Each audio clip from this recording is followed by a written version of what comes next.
At a time when millions across the Arab world are questioning what citizenship really means, amid crisis, reforms, and shifting identities, we explore how governance shapes our everyday sense of belonging. Hello, everyone, and welcome to our Global Citizenship podcast series at the American University of Beirut. My name is Rana Al Masri, and today I'm joined by someone whose work has deeply influenced public policy and dialogue across the Arab region, Dr. Ziad El Sayegh.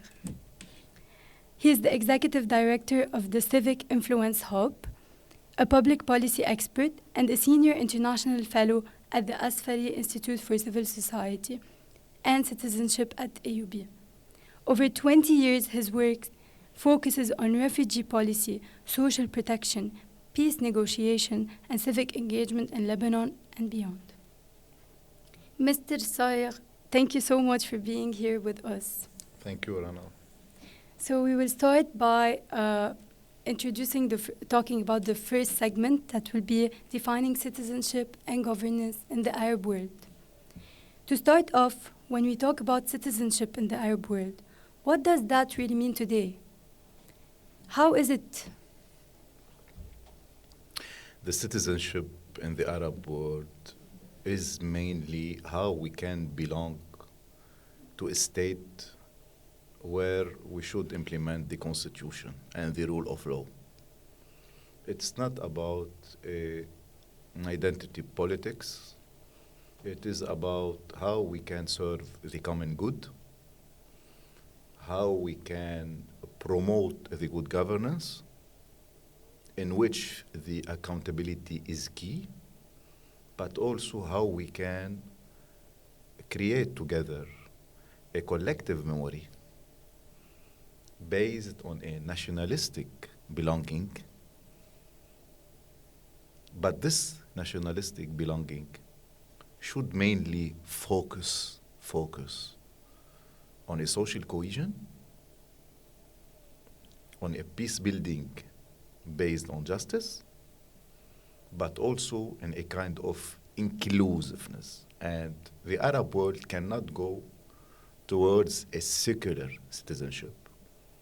The Arab world, where the religion is key in any social structure, in any cultural structure, in any ethical structure, as much as we should acknowledge this key structure within our societies, Arab societies, but also we should move forward towards an inclusive citizenship, respecting the diversity, but also putting together the citizens, looking forward towards their common good, and also toward the national security and the human security of their countries. Okay, thank you so much. Now we're gonna go ahead with another question, because what you said is very fascinating and it brings up the issue of governance. Many Arab societies are dealing with weak institutions, corruption, or lack of accountability. How does governance or the lack of it shape how people experience their citizenship in such countries? The good governance is a path. As much as we can say that we have a lack in good governance in all our Arab countries, but as much also we should acknowledge that there is a lot of progress we are following in all our Arab countries. The good governance is not about technicalities. It is not about procedures. It is not about policies. It is also about the mindset of the citizens. This is why I think instead of accusing the lack of good governance in our Arab countries, it's much better to go into a proactive approach to move forward and to put a new leadership in our countries. And this new leadership should focus more on a new mindset, a mindset who should take into consideration mainly three levels. The first level is the common good. The second level is the collective memory. The third level is the interaction with the free world.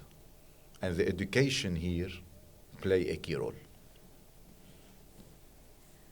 Would you say that trust can still be rebuilt? Or have citizenship became permanently detached from their governments? The trust is mainly the key factor where we should work together to restore. When we have a lack of governance, we have a lack of trust. In our narrative, we are mainly accusing the government. We are accusing the parliament.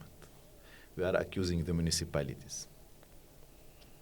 But the government, the parliament, and the municipalities are elected by whom? By us, by the citizens. This is why, as I said before, if we want to restore trust between the government and the citizens, we need to create together a dynamic of collaboration. This is why I do think in the Arab countries we should talk more about the public-private citizen partnership instead of the public-private partnership only. We should enlarge more the citizens' involvement in the public sphere, not only in terms of providing services, but in terms of being a part of the planning and the part of the monitoring and evaluation and the part of moving forward towards a new era of governance, because it is beyond the governance. It is about the common good. That's actually very nice to hear. Now we're going to pass to the second segment, which is the role of civil society. So in this segment, we will be, so far, we've unpacked how citizenship is evolving and how civil society is filling major governance gaps. You've worked closely with civil society, actors across the region. In your experience, how has civil society filled the gaps left by government, especially in times of crisis? Let's define what do we mean by civil society. Okay. We are all civil society. It's not about associations or companies. It is about the private sector. It is about the political parties. It is about the religious institutions. It's about the academia. This is the civil society sphere. And it's time to re-engineer the collaboration among all the stakeholders within the civil society. This is why I do think the classical approach to think what is the role of the civil society in re-engineering the citizenship identity, but also the good governance and the interaction between both, as much as we need to redefine the role of each stakeholder. And this identification between the political authority and the religious authority and the economic monetary authority is really destructive. We need to give each stakeholder its own role. The public authority, the government, the parliament, the municipalities should be the regulator of the public policies, and they should reflect the spirit of the Constitution and implement it. The private sector, in which we have the academia, the economic stakeholder, the financial stakeholders, should be more involved in increasing the investment, not only in the technicalities, but also how we can provide the best services for the people, respecting the regulatory authority, which is the government. You have the civic institutions, the academia, the association within civil society, and they are more specialized in each specialty. They should regain their role as a watchdog. And this is where we can talk about accountability. Still, the religious authorities should be back to their ethical, prophetic voice. In our Arab countries, yet this is not the case. There are some trials in many countries, but it's not enough. This is why we need to re-engineer the connection between the citizenship, the good governance, towards a common good public policy. Can you share a specific example of a civil society initiative that succeeded in improving governance or creating real change in the world? The October 17 uprising in Lebanon. It was a turning point. October 17, 2019. It was a turning point in Lebanon. Even if we faced in this October 17, 2019, many dilemmas, many controversial approaches, but this was a turning point in the country. This is where the Lebanese people start talking about the constitution, about the interaction between reform and sovereignty. And I do think that October 17, 2019 is continuing, evolving in this country in many spheres. The Civic Influence Hub, for example, adopted the Article 95 in the Lebanese constitution, who is calling to abolish the sectarianism in the country and to establish a national committee to abolish the confessionalism in Lebanon. And this article was involved in the constitution since 1926. It's not new in the country. This kind of initiative adopted now by the Civic Influence Hub is about creating a mindset in the Lebanese society that as much as we are belonging to our confessions as Christian, Muslim, or Jew, but also we are belonging to a one identity, which is the Lebanese identity, and this identity is based on a citizenship essence. It was not based at all since 1920, when the great state of the Greater Lebanon was created. It was not based at all on a kind of confessionalism. If we look to the October 17, 2019, and its interaction with the spirit of the Lebanese constitution, I think this is one of the major factors that can change Lebanon, and this is really a serious initiative that should be studied in depth, because yet no one studied this in depth. Okay, so thank you so much. Now we're gonna start with the segment 3, which are the challenges and opportunities.